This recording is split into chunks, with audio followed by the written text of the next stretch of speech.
What is going on, guys? Razor Middle here, and welcome to my first ever challenge video here on the channel. I make all types of Pokemon content like top 10s and weekly live streams, but with how popular these challenge videos are in the Pokemon community right now, and a lot of great content creators making their own fantastic videos, I thought it'd be a great idea to hop in on the action with my own unique twist that, as far as I know of, hasn't been done yet for Pokemon Sword and Shield. In this video, we will be seeing if I can beat Pokemon Shield only using Metronome. Be sure to hit the like button and subscribe if you haven't already. It really helps the channel grow, so I'd appreciate it a lot. Metronome is a normal type move with max PP of 16, which can call on a randomly selected move to be used only for one turn. Nearly every move available in the game can be used by Metronome, no matter the strength, weakness, typing, or if it's a physical, special, or non-damaging move. So basically, one turn I could use Volt Tackle, and the next turn I could use a move like Growl. There are a handful of Pokemon who can learn Metronome in Sword and Shield, which includes the Pokemon we'll be using in this challenge. Since Metronome is the only move I'm using, coupled with its unpredictability and PP maxing out at 16, I'll be using 3 Pokemon in this challenge video, all of the same evolution line. I want to make this as difficult as possible, so I'm only maxing out the PP on Metronome for 2 of the Pokemon and not using a full team of 6 because who doesn't love watching me struggle? I'll be using Clefable, Clefable, and Clefairy to begin, with the option to evolve later as the Moonstone becomes available. Clefable's base stats are a very weak 218, followed by Clefairy, who isn't that much better at 323. Clefable's base stat is 483, but it's super slow and the attack and defense stat aren't the best either. Now let's cover the rules real quickly. I can only use 3 Pokemon, that being the Clefable evolution line as just discussed. I can't use any items in battle, only held items. No hacking or glitches are allowed to give me any advantages, and lastly, the only move I can use is Metronome. This will include its Dynamax move, which is a non-damaging move that lets you protect, and Struggle, which is the default move if you run out of PP. I'll be avoiding the use of Struggle to the best of my ability though, since it does more harm than good, but Metronome's little PP and unpredictability means I may be forced into using it. Now with all that out of the way, let's get into the video. The story begins as normal, but since I don't get access to trading until Wedgehurst Station, and I couldn't hack a potato to save my life, let alone program our Pokemon in, I'll progress with the story with a score bunny up to that point. Once at Wedgehurst Station, I begin trading our team members in. Our level 1 Clef's name is Leave a Like, which you should totally do. Our level 2 Clefairy's name is and our level 3 Clefable's name is Subscribe, which you should totally also do, giving us the trio of Leave a Like and Subscribe. Hop and I get access to the wild area, serving you a perfect friendship goals moment, and once there, Sonia lets us roam free to explore. We head up to Motostoke where we meet up with Sonia, and she gives us a tour of the Pokemon Center, where a strange lady with pink hair hopes to see us and our sick Pokemon again. I'm instructed to go to the gym challenge opening ceremony, but I'd rather go shopping because priorities. I get a fresh cut and fancy new outfit, and I'm all ready to go. Hop and I register for the gym challenge where I pick number 036 to match Clefable's dex number. We go to the hotel to get some beauty sleep before the opening ceremony where a bunch of hooligans stop us. After destroying them all, we meet our new rival Marnie, who these evil team thugs stalk everywhere to cheer her on. Marnie, blink once if you need help. The opening ceremony goes off without a hitch, and we meet up with Hop to battle. Hop was getting riggedy wrecked until Subscribe decided to use Explosion and put us down a member, and however manages to pick up the scraps and land a pedal dance to finish off his team. Off to the Galar Mine where we meet the poster child of angsty teams named Bead. Leave a Like decides to explode, killing itself, but Anne saves the day again, leaving Bead saltier than an Alolan ocean. Once outside the cave, we meet a man without a nose who just so happens to be this town's gym leader. We wrangle up some Wooloos in Turffield Stadium before entering the field for our first gym battle. Anne comes in clutch, hitting 2 back-to-back super effective moves, knocking out Milo's Gossifleur without a scratch. I pass on Dynamaxing, which turns out to be a good move because I hit a nasty blast burn on Milo's Eldegoss. Anne can't withstand all those G-Max moves though, so it's time for Leave a Like to come out and help. Leave a Like gets unlucky with back-to-back non-damaging moves and eventually faints as well. It all comes down to Subscribe now, who takes several turns to get a good move but is able to Skull Bash Eldegoss into red while Subscribe hangs on in the yellow. A not very effective drill run finishes off the little HP Eldegoss had left, and we beat Milo. We're awarded a fancy gym badge and part ways with our noseless friend. Heading out of Turffield to Route 5, Team Yell is running amok, so we gotta teach this dude a quick lesson. Metronome lands a Slash and a Venoshock to take out his Zigzagoon, then Swift followed by Slam makes quick work of his Thievul. The second Team Yell grunt chucked out his Sableye, which gives us a good run for our money, so I switched out Subscribed and threw out Anne, who has more PP available. Oh, but then Anne said psych and used Substitute, dwindling down its HP to nearly 0, and Sableye trolled us to the max by using Disable on Metronome, meaning the only move we had left was Struggle by default. Struggle knocks out the Sableye, but Anne also in the process, but at least we got a free bike from this guy for saving him, so yay? With a fully healed team now, we battle hop on the bridge and we go 4 whole turns without one damaging move until Psyshock comes along and one-shots his Wooloo. We had a couple minor hits on the Corvisquire, but continuing the trend of our disastrous luck, Subscribe uses Perish Song, only for us to hit a Brave Bird on the 3rd turn to knock out the Corvisquire, and we faint along with it when Perish Song activates. Hop Thwacky uses double hit 2 turns in a row while we can't get a single damaging move, and Anne goes down just like that. I send out Leave a Like, but psych, because Hop one-shots it with a Razor Leaf, and we officially have our first whiteout of the game. Our rematch goes better, and Subscribe gets some really good turns and knocks out all 3 of his Pokemon back to back to back. We finally reach Hulbury, and the fashion police must not be around because Chairman Rose is looking like a whole bag of mess with whatever he's wearing. We meet Nessa by the lighthouse and then head to her gym to solve her gym puzzle. Once done, we head out to the field and begin our battle. This battle goes really rough, to say the least, with Subscribe and Leave getting knocked out alongside Nessa's Goldeen and Aracuda, but then she chucks out her Dreadnought and literally obliterates my Pokemon in only 2 turns, marking our second whiteout of the game. I switch up my strategy for the rematch and lead with Ant, who gets some lucky turns and takes out her first 2 Pokemon without fainting. This is when I Dynamax to begin stalling as much as possible, using Max Guard to protect us from Nessa's G-Max moves. Since it rarely works when used back-to-back, we do get a bit of damage on the second turn, but protect ourselves enough to withstand the Dynamaxing. And uses Rest and heals itself up, but this proves fatal as Dreadnought uses Razor Shell to put us to 0 HP while we're asleep. I throw out Leave but she too gets destroyed very quickly. It all comes down to Subscribe now, who gets down to yellow in only 2 turns, then proceeds to faint, meaning we lost yet again.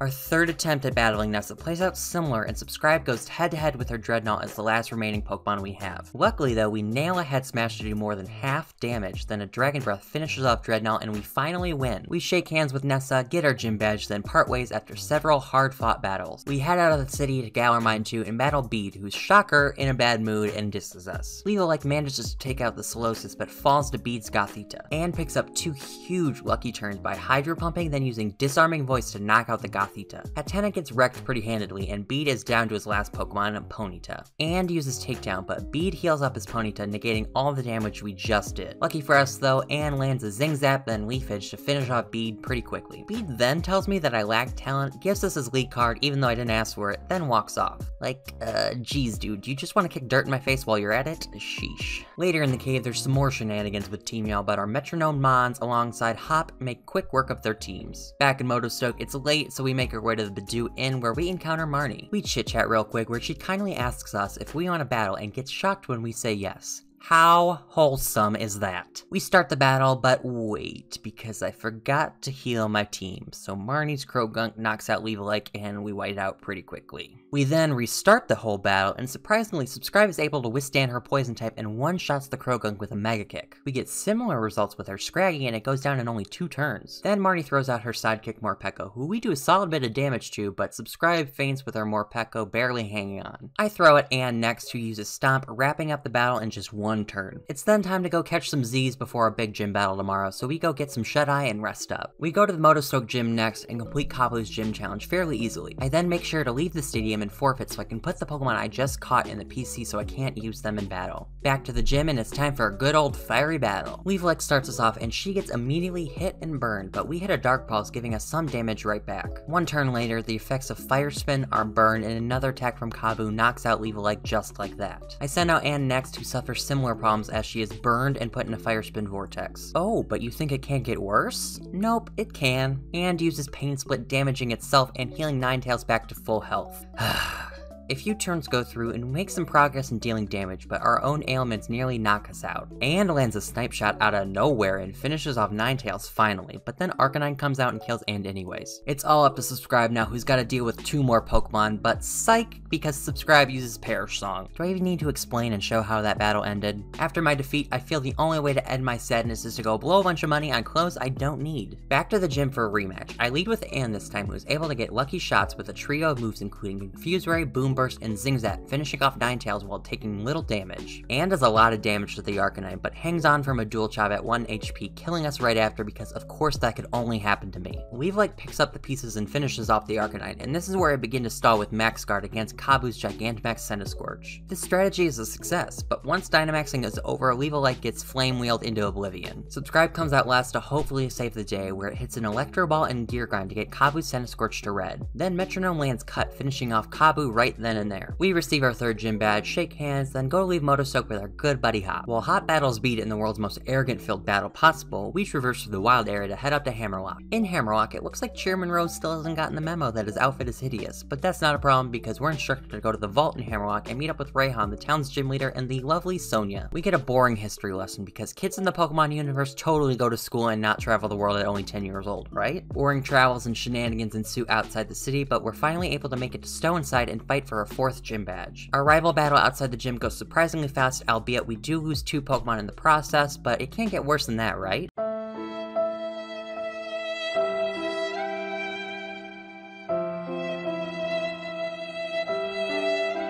Yes, I literally lost Alistair 9 times. No strategy worked, and I got incredibly unlucky every single battle, either getting non-damaging moves or moves that did squat diddly. It's at this point where I say screw it and stop everything I'm doing to go spend 30 minutes finding 2 moonstones to evolve Cleffa and Clefairy and make my team a party of 3 Clefables. I also overlevel them to the point where they won't obey me due to the level trade cap, but I've been at this gym for 3 hours, so I'm desperate for any type of strategy that will work. Cue battle number 10, and I become the luckiest human alive and nail Yamask with a magical leaf, knocking it out in 1 turn. Alistair's Mimikyu is quite difficult, but with a combination of Fell Stinger and Poison Jab, Mimikyu finally faints. Next is Alistair's Cursolo, where after 9 battles, I know its strategy by now, so I let it use Curse on and, only for me to switch out to Leave a Like and have it use Curse again to knock itself out. I return Leave a Like and put out and to help stall against Alistair's Gengar, because that has poison moves that can do massive damage if I'm not protected. And gets hit with 1 Max Ooze, but hangs on like a little trooper and hits Gengar with a little damage when they're no longer Dynamaxed. While it does a lot of damage, it unfortunately isn't enough, and 1 Venoshock faints and. I call back out Leave a Like, who gets KO'd instantly by Venoshock, leaving me down to 1 Pokemon in just the span of 1 minute. I send out Subscribe last, who dodges the Hypnosis, then lands a powerful Ice Beam on Gengar, finally finishing off and giving me the win. After de-stressing from that Alistair battle for a whole day in real life, I came back to the game where we continue the story by following Sonia and Stoneside, where we met up with Bede and had a quick battle, and dominates his entire team, which isn't shocking with how overleveled we are now. Bede is out here doing some blatantly illegal stuff for unknown reasons, but I guess getting himself kicked out of the gym challenge by Chairman Rose was his punishment? I mean, I guess it evens out. I then head through the Glimwood Tangle before reaching Balanlea for our next gym battle. At the Balanlea gym, I take the gym quiz where I Google all the answers online to cheat because, well, we've all cheated on at least one test in our lives, right? Next, it's time to start the gym battle, and I don't know whether to feel bad that I'm about to beat her, or give her a hug for being a nice fancy grandma who could totally slip a $10 bill in my wallet. Once the battle starts, I answer all of her questions correctly, giving me boosted stats and permission to destroy her team. Starting off, we're already at a disadvantage with her poison type, but we nail it with an Electro Web, taking it to half damage. Subscribe is poisoned and taken down to yellow, but with a nice power-up punch and flying press combo, we make easy work of Weezing. Subscribe evades any serious damage, then knocks out Togekiss with Fly, a flying Clefable. You'll love to see it. Opal sends out her Mawile next, but psych because we hit a Fire Pledge and one-shot it. I pass on Dynamaxing since this is going pretty good, and we're able to outlast all 3 terms with minimal damage and even knocking her out creamy with a water move. Clefable decides to use Cosmic Power, and all of a sudden I'm getting war flashbacks to Solrock being your NPC partner in max raid battles. After a good fight overall, Confusion knocks out Subscribe, but Leave a Like smashes Alcremie with Fly, followed by Heat Wave to help us secure our 5th gym badge. Afterwards, Opal offers to walk us back to Hammerlock, which is this game's alternate universe version of helping the old lady cross the street. In Hammerlock, I decide it's time for a new look, so I spend bags of money on clothes only for Opal to kidnap a kid outside. We say hello to Queen Sonia and Mr. I Won't Shut Up About Being Undefeated Leon, and then battle his hyperactive little brother over on the bridge. Seriously, what is with Hop and I always battling on bridges? London Bridge ain't about to fall on my watch. The battle is relatively uneventful, but Hop takes his loss like a champ and we move on with our lives. We then make our way up through a deserty area only for snow to start falling in the city literally right next to it, and if this isn't a social commentary by Game Freak on climate change, I don't know what is. Here in Circhester, we make our way to the gym and complete arguably one of the most annoying puzzles to ever exist. I literally just started letting myself fall through all the cracks instead of actually figuring out the correct steps to follow. It's battle time now, and Melanie, the gym leader, and I take our places and get ready to rumble. She does some parkour type jump and chucks out Frostmoth, while we lead with Subscribe. Subscribe is able to hit a Dragon Claw followed by Arm Thrust, but this just falls short of knocking it out. Eventually, Aqua Jet finishes the job, and we're now throwing snowballs at Darmanitan. Darmanitan does the ultimate troll move and uses Taunt, forcing us to struggle and faint soon after, but don't worry though, because I hit Darmanitan with Scald and its burn finished it off right along with me. Karma! We kick the Ice Head off Ice Cube, but then he gets it back somehow, but then we hit it again, but then he blasts some Icy Wind back at us, but then we get the last laugh by knocking it out with a Volt Tackle. Melanie brings out her Gigantamax Lapras, and I pass on Dynamaxing in favor of trying my luck and getting a couple quick hits while Leave a Like still has decent health left. Wait, did I just say decent health? Oh, I guess it didn't matter, oops. It's now all up to Ant, who comes in clutch with Superpower, but her defense takes a blow as a result, leaving us open to a stronger G-Max attack from Lapras. Ant's Metronome gives us Doom Desire, which does nothing this turn, leaving us wide open to getting put to sleep and smashed with Surf 2 turns in a row, putting us in red. Doom Desire eventually takes effect, leaving Lapras at 1 HP.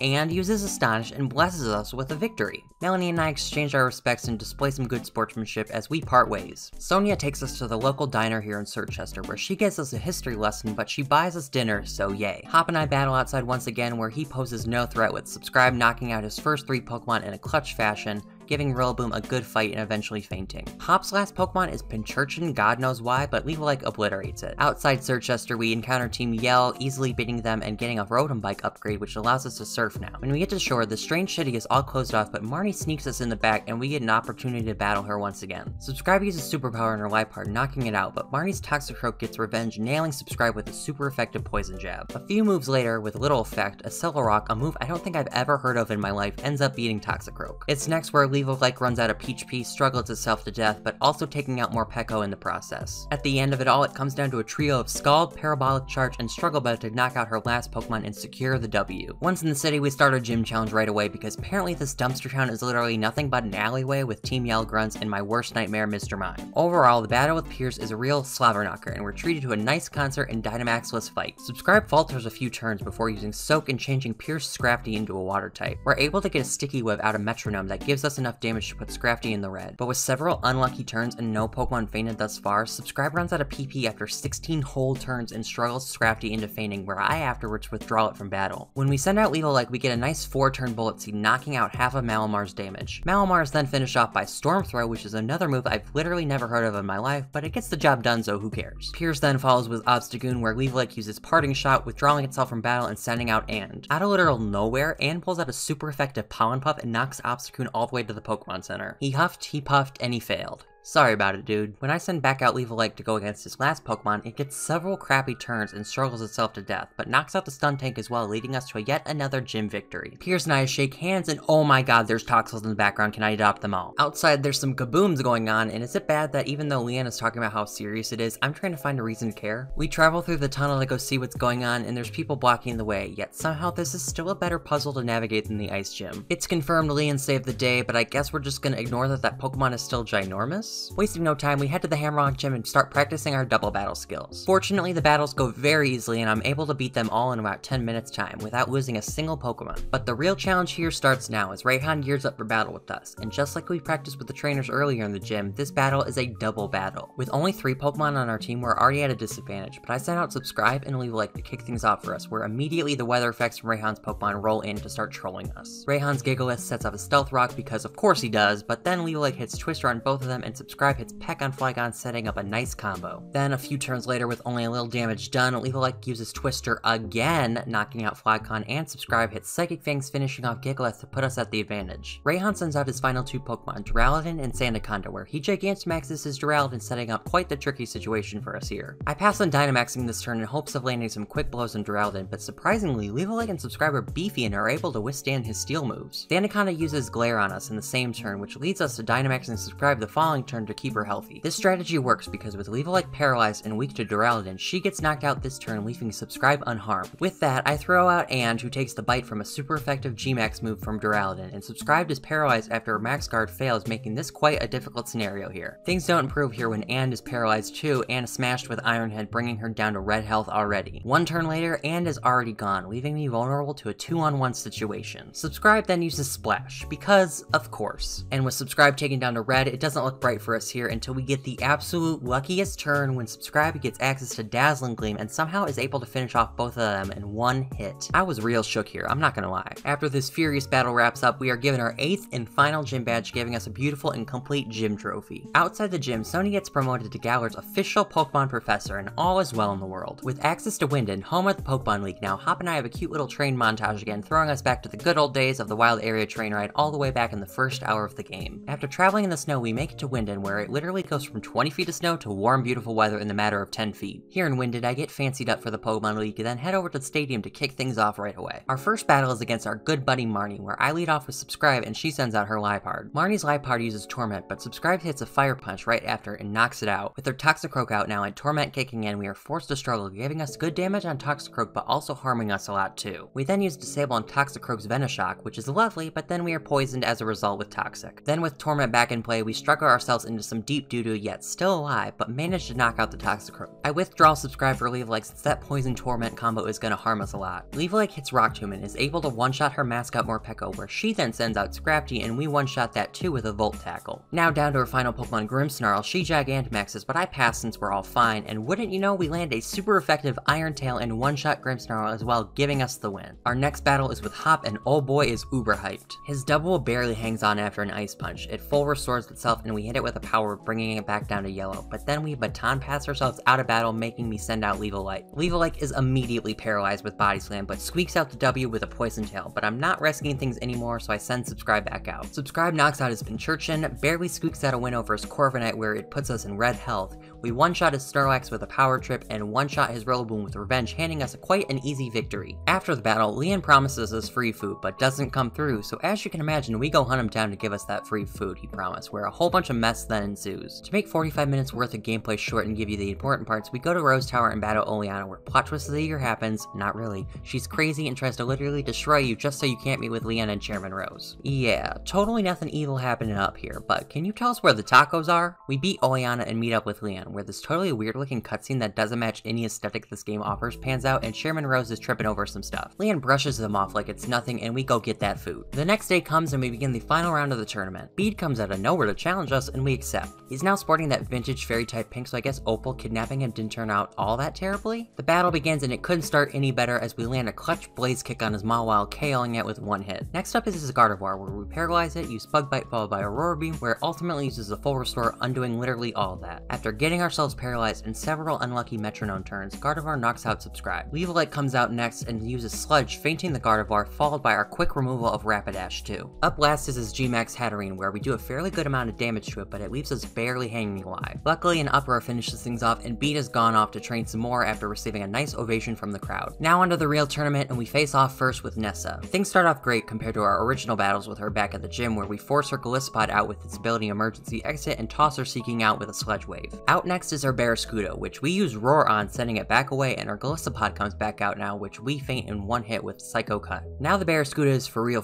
back out now, and we run out of PP after all the moves and damage we've been through thus far, forcing Subscribe to faint alongside Barraskewda, courtesy of Struggle. Next, with the Crush Claw Quick Attack combo, we knock out her Pelipper and prepare for her G-Max Dreadnought. Her Dreadnought nearly knocks us out, but we inch out a victory against Nessa with a Crabhammer Shadow Sneak attack. Next in the tournament is our biggest nightmare, both literally and figuratively, our good pal Alistair. After several useless turns to begin the battle with our Dusknoir, we knock it out with Hex and yeet her Chandelure out too with Whirlpool. This next part of the battle gets tricky, similar to the 18,000 other times we had to battle Alistair before. With our Poltegeist out now and spamming Protect, we run out of PP and start struggling, and get hit with a Shadow Ball too. Then Levelike comes out to battle next, but even though we get our Poltegeist down to red health, we run out of PP fast and struggle ourselves down to red. This is then followed by struggling on our Corsola, one-shotting it, but knocking ourselves out too, putting us both down to one Pokemon left. I Dynamax now and am able to avoid some damage from the super effective poison moves from Gengar. Then with some luck I land a Shockwave, but Metronome gets disabled by Gengar's ability, which causes me to struggle. With some luck though, I hang on with yellow health and save myself hours of torture trying to rematch Alistair for a win. And on to the final battle of the tournament now. To see who gets to face the champion, we come against Raihan once again. Raihan's Torkoal gets stomped with a Night Slash, his Turtonator gets electrified with Discharge, and his Goodra is finished off with an Icicle Crash. This is good and all, but I begin to struggle, coupled with Pershong counting down on me. An Earthquake mixed with Sandstorm knocks out my first Mon, and Anne comes out to finish off Flygon with the Octazooka. Raihan then sends out G-Max Drowdon, and I'm not going to make the same mistake I did last time, so I Dynamax to give myself as much Protect as possible. As soon as the Dynamaxing wears off, Anne lands a knockout on Drowdon with an Aura Sphere, giving us a fairly easy victory. Easier than Alistair, that's for sure.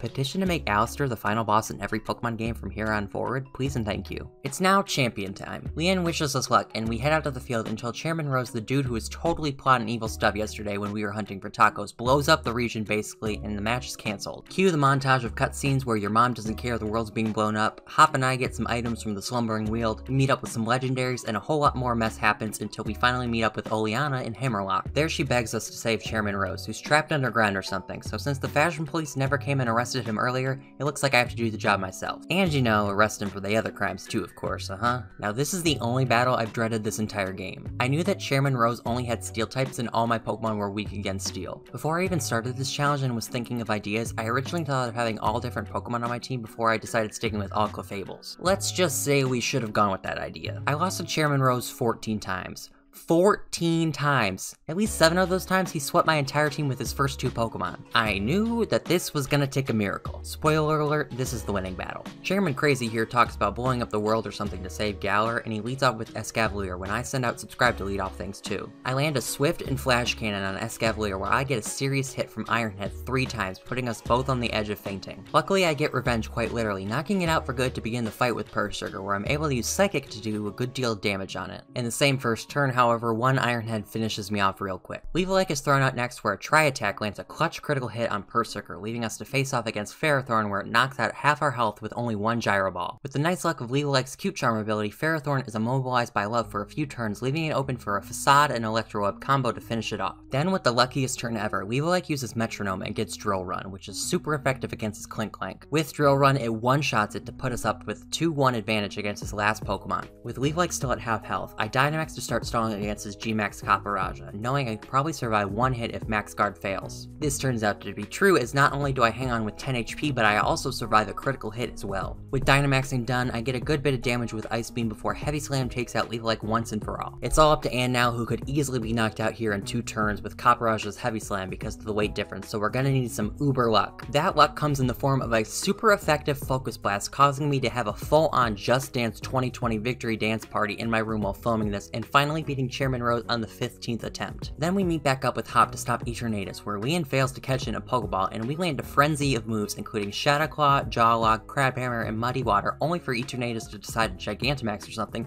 turning into quite frankly the most disturbing thing I've ever seen. Zacian and Zamazenta come help to save the day and aid us in battle against Eternatus in what is essentially a max raid battle on steroids. Then to be quite honest here, Hop and I accomplish absolutely nothing, only for Zacian and Zamazenta to do a majority of the work where I ultimately catch Eternatus to stop the nightmare once and for all. Flash forward and we're suddenly back in Winden at our hotel, and it's time for the champion battle for real this time. Leon sends out his Aegislash, and I'm getting war flashbacks to my original playthrough of Sword and Shield where my team of all different typings and moves barely beat Leon. Subscribe leads our team off here where we fiddle around for a few turns trying to deal with Leon spamming King Shield, and we finally get something useful and use Taunt. Then with the luck of Lord Helix, our next turn is Encore, essentially forcing Aegislash into struggling, damaging itself where we use Darkest Lariat and finish it off. Next is his Haxorus where it hurts us good with Iron Tail, but then the following turn we finish it off with Twister. Dragapult is out next where super effective luck continues, OHKOing it with Blizzard, albeit we still get damage done to us with Shadow Ball. Now we're tied up 3-3 with none of my Pokemon gone yet, but Subscribe is running low on PP. A Grass Knot and Toxic combo puts his Mr. Rime with only 1 HP left after it finishes off Subscribe with a Psychic. Next comes his Inteleon where Leaf-like lands a Psyshock and Hyper Voice to finish it off, but several turns of Snipe Shot from Inteleon puts us down nearly to half health. I Dynamax to use my stalling strategy, but a Max Rockfall from his G-Max Charizard causes a Sandstorm and knocks us out. Luckily, however, this happened after Dynamaxing wore off and we hit it with a Night Daze to leave it barely hanging on with red health. I send out Ann to finish off Charizard, and with an ironic turn of events, we use Flamethrower against the Fire type and KO it, meaning we have officially beaten the game. The undefeated has been defeated by us in our gang of Metronome Clefables. Leave a like and subscribe, we're a great trio throughout this playthrough, and I'll definitely be safely keeping them forever because of how much courage and more importantly luck they gave us throughout the 26 hours of total gameplay. If you want to try this challenge out with let's say only 1 Clefable, no Dynamax Metronome strategy that I used, or any other unique spin, definitely let me know and I'd love to check it out. Thanks for sticking around and watching the video. Definitely let me know your thoughts on this challenge video, share with a friend and all that fun stuff. In honor of our 3 champions, leave a like and subscribe. Be sure to leave a like and subscribe, and I will see you later for alligators.